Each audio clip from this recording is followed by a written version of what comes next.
7 golongan yang mana akan mendapatkan naungan Allah Subhanahu wa taala di yaumil akhir kelak, yang tidak ada naungan selain dengan Allah Subhanahu wa taala. Enggak ada di sana yang namanya ordal. Enggak ada. Yang berharap, oh ada fulan, oh ada fulan, enggak. Hanya naungan Allah Subhanahu wa taala yang akan kita dapat. Naungan ini bagi siapa? Dikhususkan bagi para pemuda. Yang pertama, imamun adilun, yaitu seorang pemimpin bijaksana, seorang pemimpin yang adil. Apakah makna adil di sini? Kita mengartikan bahwasanya adil itu harus menempatkan pada suatu tempat.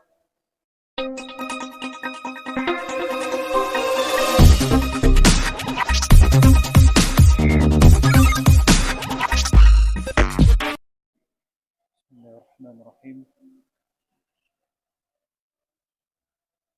Assalamualaikum warahmatullahi wabarakatuh.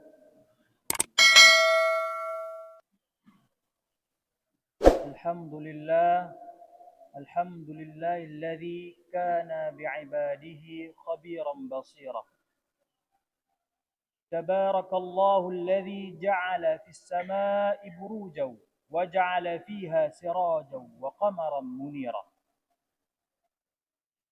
أشهد أن لا إله إلا الله وأشهد أن محمدا عبده ورسوله الذي بعثه بالحق بشيرا ونذيرا وداعيا إلى الحق بإذنه وسراجا منيرا. اللهم صل على سيدنا محمد وعلى آله وأصحابه تسليما كثيرا.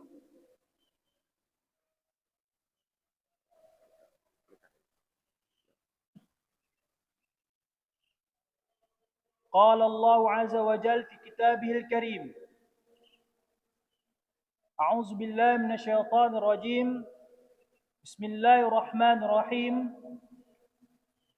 الله الذي خلقكم من ضعف ثم جعل من بعد ضعف قوة ثم جعل من بعد قوة ضعفا وشيبة يخلق ما يشاء والله عليم قدير. Sadaqallahul azim. Segala puji dan syukur, mari sama-sama kita panjatkan kehadiran Allah Subhanahu wa taala yang telah menciptakan planet-planet, yang menciptakan alam semesta, yang telah menciptakan langit tanpa tiang, yang telah menciptakan malam untuk waktu kita beristirahat, yang telah menciptakan siang waktu kita untuk mencari kehidupan. Allah Subhanahu wa taala telah melimpahkan bagi kita semua nikmatnya, rahmatnya, sehingga kita pada hari ini dapat dipertemukan kembali dalam melaksanakan solat subuh secara berjamaah di Masjid Agung Islamic Center ini. Salawat beriringan salam. Tidak lupa pula, mari sama-sama kita sajung-sajikan kepakuan baginda Nabiina, ini khatimin Nabiin, penutup para nabi, yang mana beliau merupakan teladan kita, yaitu baginda Nabiina Muhammad sallallahu alaihi wasallam. Beliau telah menunjukkan bagi kita apa itu Islam, apa itu iman, dan apa itu ihsan.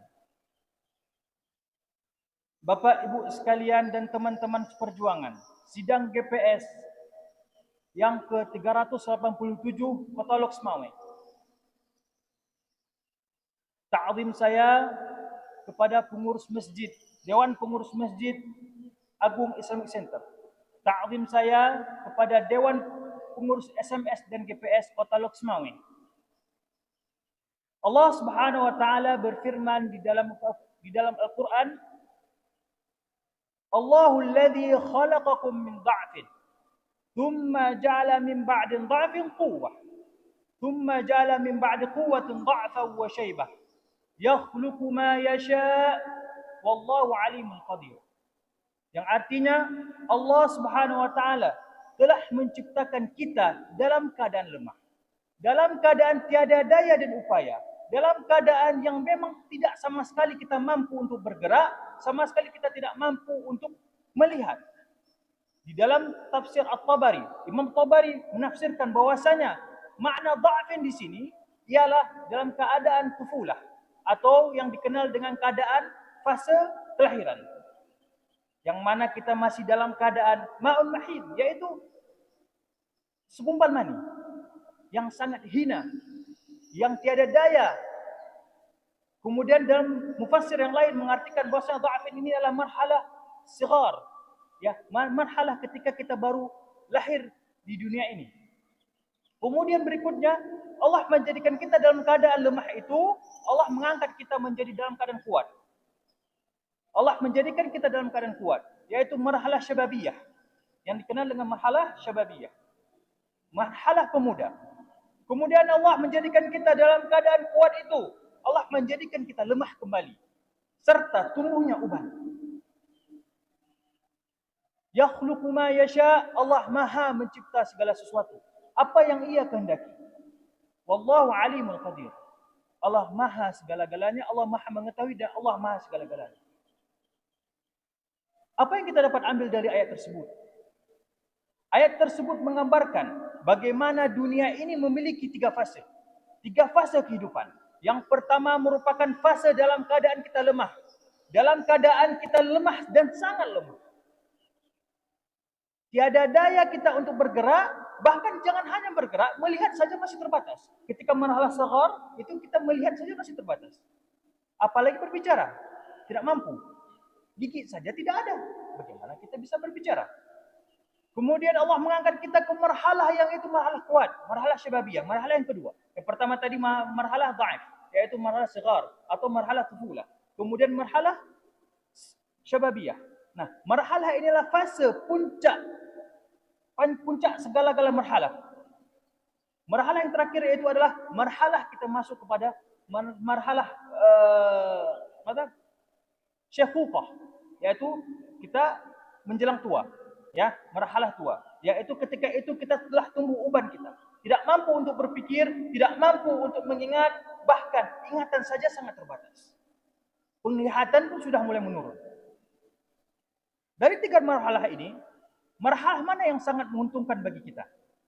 Marhalah mana yang sangat menguntungkan bagi kita? Secara tidak langsung, kita akan berpikir marhalah yang sangat menguntungkan bagi kita umat manusia ini adalah marhalah yang kedua, yaitu marhalah ketika kita syababiyah, marhalah ketika kita sedang kuat-kuatnya. Maka dari itu, ketika kita dalam fase marhalah syababiyah ini tidak terbatas waktunya, ya. Maksudnya bukan berarti ketika orang telah berumur 30, uban telah tumbuh, atau bahkan ada yang berumur 25, uban sudah tumbuh. Ada sebagian. Oh, dia sudah masuk marhalah syaikhah, tidak. Marhalah syaikhah itu berawal dari awal balik hingga umur 40-an ke atas. Itu marhalah syababiyah. Ketika Anda sedang berada di marhalah tersebut, jangan pernah sia-siakan waktu kita untuk beribadah kepada Allah Subhanahu wa taala. Yang mana Allah salah satu alasannya untuk menciptakan kita itu untuk beribadah kepada-Nya. Ketika Anda berada di marhalah syababiyah itu, manfaatkan waktu sebaik-baik mungkin. Di dalam Al-Quran banyak ayat yang mengisahkan tentang marhalah syababiyah ini. Di antaranya yaitu dalam kisah Nabi Ibrahim alaihissalam. Di dalam surah Al-Anbiya, Allah Subhanahu wa taala berfirman apa? Qalu sami'na fataya yadhkuruhum yuqalu lahu Ibrahim. Ketika itu Nabi Ibrahim menghancurkan berhala Raja Namrud. Ya. Raja Namrud itu gelisah, siapa ini menghancurkan berhala ini? Siapa yang menghancurkan? Dicarilah orangnya. Ini dengar-dengar namanya seorang pemuda yaitu Ibrahim namanya. Ya. Itu beberapa kisah yang direkam, beberapa kisah yang terdapat di dalam Al-Quran tentang seorang pemuda. Kemudian ada ayat lain yang mengisahkan tentang para pemuda. Apa? Di dalam surah Al-Kahfi yang terkenal. Mungkin teman-teman sekalian di setiap malam Jumat atau di keadaan tertentu membaca surah Al-Kahfi. Innahum fityatun amanu bi rabbihim wazidnahum huda. Sungguh mereka adalah itu para pemuda. Para pemuda yang beriman kepada Allah Subhanahu wa taala dan Allah melimpahkan petunjuk kepada mereka. Ayat-ayat semua itu yang terdapat di dalam Al-Quran itu menggambarkan kisah para pemuda. Apa pentingnya pemuda ini? Coba kita menilik apa pentingnya pemuda ini. Para pemuda itu sangat penting dalam tonggak suatu bangsa. Para pemuda itu sangat penting dalam memajukan suatu bangsa. Baik itu dalam mengunggulkan suatu bangsa atau dalam mensyiarkan suatu agama. Tidak dapat kita pungkiri bahwasanya hadis pada hari ini yang telah sampai kepada kita, yang telah kita baca, yang telah kita ketahui apa yang Rasulullah SAW kerjakan, baik itu fi'aliyah atau takrirah, yaitu melalui para pemuda, para sahabat Rasulullah SAW. Di antaranya di situ adalah Abdullah bin Umar radhiyallahu anhu. Itu para pemuda, tidak dapat kita pungkiri. Maka dari itu, mari sama-sama yang kita masih berada di dalam fase syababiyah ini bersemangat untuk beribadah kepada Allah Subhanahu wa taala.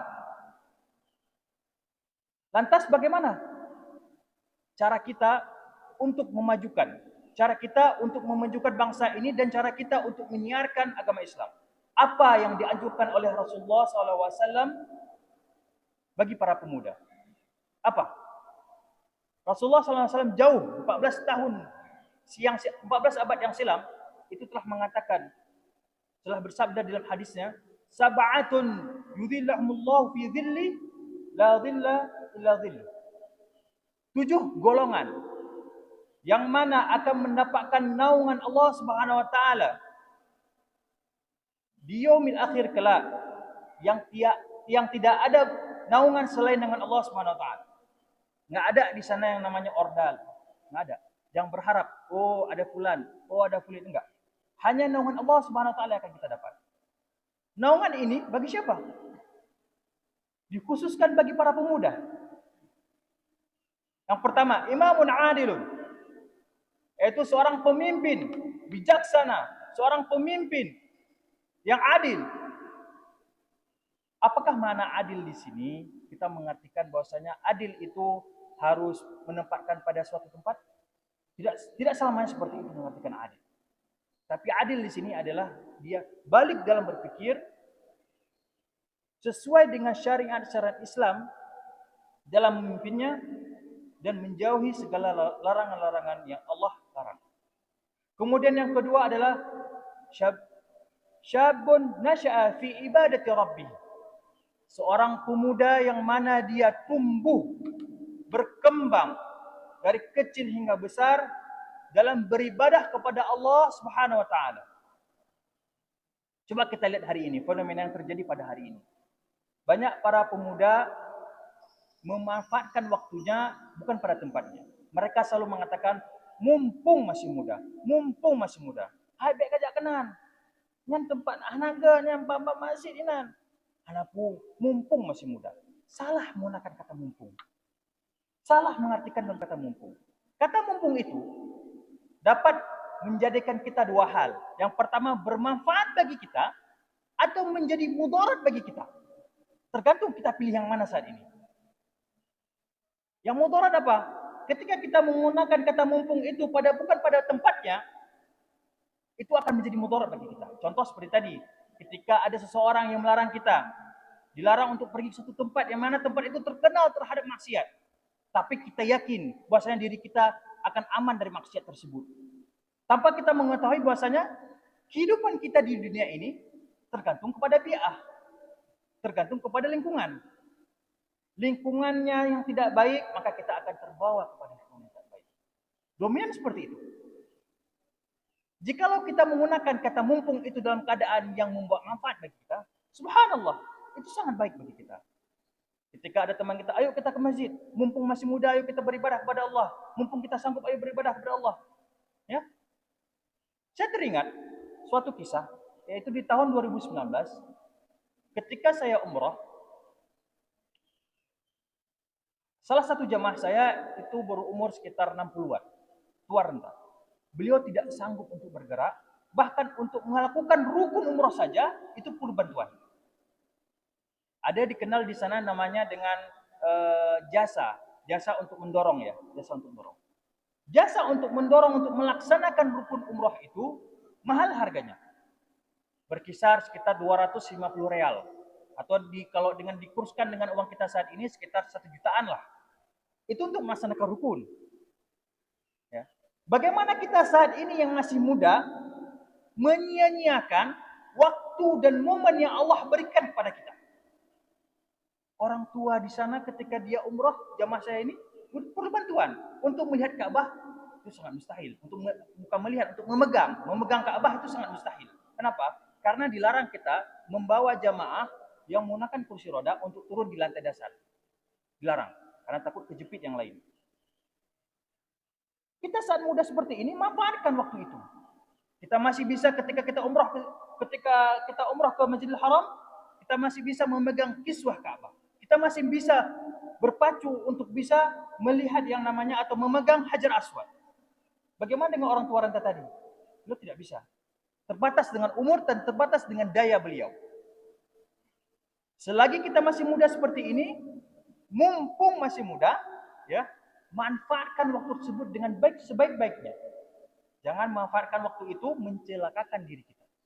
Ingat, kata mumpung itu bahaya loh. Bisa menjadi mudarat dan bisa menjadi manfaat bagi kita. Kemudian yang berikutnya apa? Warajulun qalbuhu mu'allakun fil masajid. Yaitu seorang pemuda. Nah, lagi-lagi seorang pemuda. Seorang pemuda yang hatinya itu terikat terhadap masjid. Mana terikat apa? Apakah diikat, dibelenggu? Tidak. Tapi mana terikat di sini apa? Ketika sebelum azan sekitar setengah jam atau 15 menit lagi, dia langsung, udah bersiap-siap kita bersegera-gera. Bersiap dan bersegera untuk kita pergi ke masjid. Itu yang hatinya mu'allak bil masajid, terikat kepada masjid. Bukan pemuda yang ketika dengar suara azan, Allahu Akbar, malah lari. Ya udahlah, bentar lagi lah sholatnya. Bukan seperti itu. Atau bahkan ada yang sedang main game ketika azan berkumandang, orang tuanya menyuruh sholat. Nak, sholat dulu nak. Ya bentar lagi. Nak, sholat dulu nak. Bentar lagi mak. Bentar lagi ya. Nak, sholat dulu. Ngambek. Sholat dia. Waktu sholat ngambek gini. Kesibet kayak dia kesurupan. Sholatnya itu asal-asal. Dia nggak tahu bahwasanya ada di dalam Al-Quran yang menjelaskan bahwasanya orang yang sholatnya lalai akan sholatnya itu mendapat ancaman. Fawailul lil musallin alladzina hum an salatihim sahun. Ya, yang lalai akan sholatnya dia akan celaka. Tinggalkan hal-hal seperti itu, tinggalkan. Maka jadikan hati kita saat ini, mumpung kita masih muda, terikat akan masjid, terikat akan ibadah kepada Allah Subhanahu wa taala. Kemudian berikutnya apa? Warajulan tahabban fillah ijtama alaihi wa tafarraqa alaihi. Ya, ini dua orang pemuda yang mana mereka saling mencintai karena Allah Subhanahu wa taala. Mereka berkumpul karena kehendak Allah, mereka berpisah karena kehendak Allah. Sekarang kalau kita lihat fenomena yang terjadi di tahun 2024 ini, banyak para pemuda itu fan terhadap klub bola. Terkadang klub bola ini membuat musibah. Bukan berarti tidak boleh, tapi membuat musibah. Makna membuat musibah apa? Dia fan terhadap suatu klub, tapi temannya fan terhadap klub yang lain. Ketika bertanding, klub kawan si B ini, yang si A mendukung klub A, yang si B mendukung klub B, klub B ini menang, klub A kalah. Sehingga terjadi yang namanya hujat-menghujat. Setelah terjadi hujat-menghujat itu, mereka berantem. Setelah berantem mereka terpisah. Apakah di sini terpisah karena tafarraqa alaihi, yaitu tafarraqa karena kehendak Allah? Iya, memang Allah memisahkan. Tapi cara mereka berpisah bukan secara ma'ruf. Bukan karena memang Allah menghendaki, oh si fulan harus belajar ke sana, oh si fulan harus ini misalnya. Enggak. Tapi karena mereka memilih jalan yang tidak benar. Ya. Jangan menjadikan kita hanya gara-gara klub bola atau hanya gara-gara segelintir apa itu misalnya menjadikan kita marah sama kawan kita. Jangan. Kemudian berikutnya, warajulun da'athu imra'atun dzata mansubin wa jamalin faqal inni akhafullah. Kemudian itu para pemuda atau seorang rijal yang mana ketika digoda oleh seorang wanita. Memang godaan yang terberat itu adalah godaan wanita. Harta, tahta, dan wanita. Mungkin kalau harta itu tidak semuanya. Hanya beberapa segolongan. Tahta juga tidak semuanya, hanya beberapa golongan. Tapi pada umumnya setiap orang akan mengalami godaan wanita. Ketika seorang wanita menggoda yang memiliki nasab, yang memiliki keturunan yang baik, yang memiliki paras wajah yang cantik, lalu dia berkata, "Inni akhafullah." Aku takut akan Allah Subhanahu wa taala. Aku takut akan azab Allah Subhanahu wa taala. Mungkin godaan pada hari ini sangat berbeda. Kalau dulu mungkin godaannya di dalam kisah Nabi Yusuf itu ketika Zulaikha menarik lengan Nabi Yusuf atau menggoda Nabi Yusuf itu dari belakang. Kalau sekarang godaannya berbeda. Kalau kita misalnya beli somai di pinggir jalan, pas berhenti di pinggir jalan, kita melihat seorang wanita cantik, malah gak kak sang. Dek, mau WA cuy. Nah, seperti itu. Kembali ke diri kita. Inni akhafullah, takut akan azabnya Allah.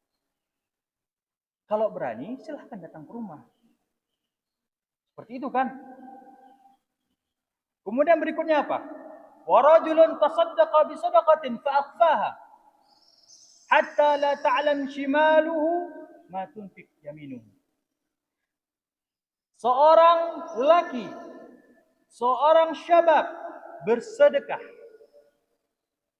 dalam keadaan sembunyi. Maknanya apa?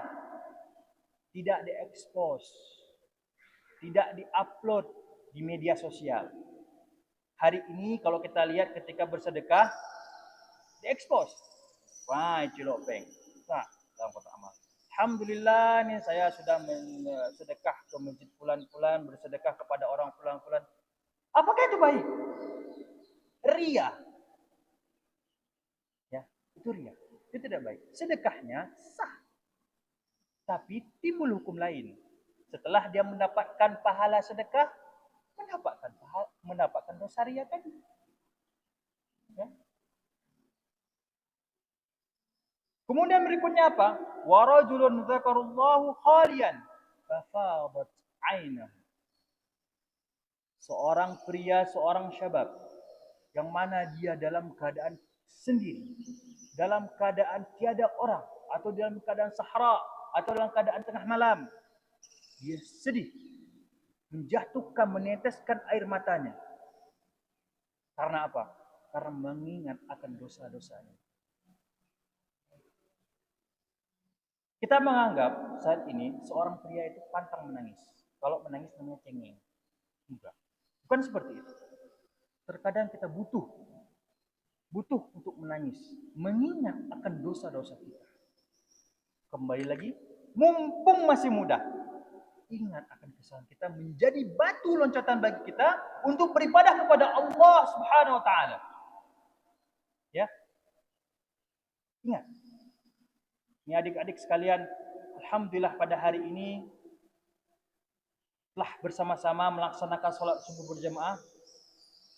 Saya sangat bangga dan sangat gembira melihat adik-adik yang umur masih SMP, SMA sama-sama sholat subuh berjamaah. Karena banyak di luar sana sholat subuh itu sangat berat. Sangat berat. Kalau bangun, tidur lagi. Pas bangun, tidur lagi. Susah, berat. Alarm itu 10 buah kita aktifkan, belum tentu kita bangun. Belum. Makanya adik-adik saya lihat ini sangat bangga. Mereka hadir. Ini generasi pemuda, generasi bangsa yang akan datang. Mencerminkan bagaimana bangsa kita akan datang. Sentral dari peradaban suatu bangsa itu pemuda. Dari hadis di atas kita dapat mengambil kesimpulan bahwasanya waktu muda itu waktu untuk kita membenahi diri kita untuk beribadah kepada Allah Subhanahu wa taala. Karena Allah tidak pernah akan menanyakan kepada kita berapa lama kita hidup di dunia ini. Tidak. Allah tidak menanyakan hal itu. Berapa lama hidup di dunia ini? Dari umur berapa sampai berapa? Enggak. Tapi Allah menanyakan kepada kita apa yang telah kita lakukan, apa yang telah kita kerjakan terhadap umur yang telah Allah berikan kepada kita. Itu yang Allah perlu menanyakan kepada kita. Bukan berapa lama kita hidup di dunia ini, enggak. Tapi yang ditanyakan apa yang kita kerjakan, apa amalan apa saja yang kita kerjakan semasa hidup kita. Lan tazula qadama 'abdin yaumil qiyamah hatta yus'al an arba' qiyam. Tidak bergerak kaki seorang hamba ketika di hari akhirat nanti sebelum ditanya 4 hal. 4 hal yang akan dipertanyakan. Apa saja? An umrihi fi man afnahu. Umurnya kemana? Umurnya apa saja yang ia lakukan semasa hidupnya. Wa an syababihi fi ma ablahu. Dalam keadaan mudanya, dalam keadaan kuatnya. Fase yang kedua tadi, ingat fase yang kedua tadi. Kuat, dalam keadaan kuat. Apa yang kita lakukan? Allah mempertanyakan itu, bukan mempertanyakan usia kita, berapa usia kita. Tidak. Wa an malihi min aina ihtasabahu wa fihi ma anfaqahu. Harta kita dari mana kita dapatkan? Dari mana kita dapatkan harta tersebut dan untuk apa kita infakkan harta itu? Ke jalan apa kita infakkan harta itu? Itu yang Allah mempertanyakan kepada kita. Wa an ilmihi madza amala fi. Dan ilmu kita hari ini kita manfaatkan untuk apa? Kita kerjakan enggak? Kita amalkan enggak ilmu kita itu? Itu yang Allah mempertanyakan kepada kita. Jadi sebaik-baiknya bagi kita untuk memanfaatkan waktu muda kita sebelum datangnya waktu tua. Ightanim khamsan qabla khamsin. Yaitu sediakan kalau bahasanya sedia payung sebelum hujan ya. Itu bersiap-siap sebelum datangnya 5 hal. Syababaka qabla haramik, yaitu masa muda kita sebelum masa tua kita. Masa muda kita manfaatkan sebaik-baiknya sebelum datang masa tua. Kayak kisah saya tadi, ketika hari tua telah menghampiri kita ingin melaksanakan ibadah masjid fulan, ingin melaksanakan ini, melaksanakan itu, sulit. Kita butuh bantuan. Tapi dalam keadaan kita muda dan kuat, mari sama-sama kita laksanakan. Wasihataka qabla saqamik, yaitu keadaan sehat kita sebelum datang keadaan sakit. Kadang kita nggak bersyukur. Kapan kita tahu bahwasanya nikmat sehat itu ketika kita telah sakit. Kalau kita sudah sakit, itu kita baru mengetahui, oh nikmat banget itu sehat. Ketika sakit. Wa ghina'aka qabla faqrik, yaitu keadaan kita lagi mampu, lagi memiliki harta sebelum datang keadaan kita fakir. Lagi mampu, ya, kita lagi ada harta, beribadah kepada Allah, bersedekah kepada Allah. Store haji. Jangan nanti ketika sudah tidak mampu, kita, ya Allah, bagaimana nih Allah, kita sudah tidak mampu. Menyesal, ada rasa penyesalan. Jangan. Wa hayataka qabla mautik. Itu yang terpenting. Hidupmu, masa hidup kita sebelum datang masa mati kita. Karena kita tidak pernah tahu kapan kita akan dijemput. Kapan kita akan menemui ajal kita. Kalaupun kita mengetahui, mustahil kalaupun kita mengetahui, kita tidak dapat mencegah. Fa idza jaa ajaluhum la yastakhiruna sa'atan wa la yastaqdimun. Apabila datang ajal seseorang, tidak pernah akan ditunda dan tidak pernah akan dipercepat. Jangan nanti berharap ketika datang malaikat pencabut nyawa yang mencabut nyawa kita, oh malaikat boleh somali betul. Hana mudah menan. Menyetruh wate, bicok juga. Hana angin, oh rono kolam pubu ibadah. Ini beri kesempatan yang kedua, Hana. Ya. Manfaatkan waktu muda kita selagi kita mampu. Itu yang terpenting. Mungkin itu saja yang dapat saya sampaikan. Semoga bermanfaat bagi jemaah sekalian. Tentunya khususnya bagi saya pribadi. Kita akhiri dengan doa kafaratul majlis. Subhanakallahumma wa bihamdik. Asyhadu an la ilaha illa anta wa astaghfiruka wa atubu ilaik. Assalamualaikum warahmatullahi wabarakatuh.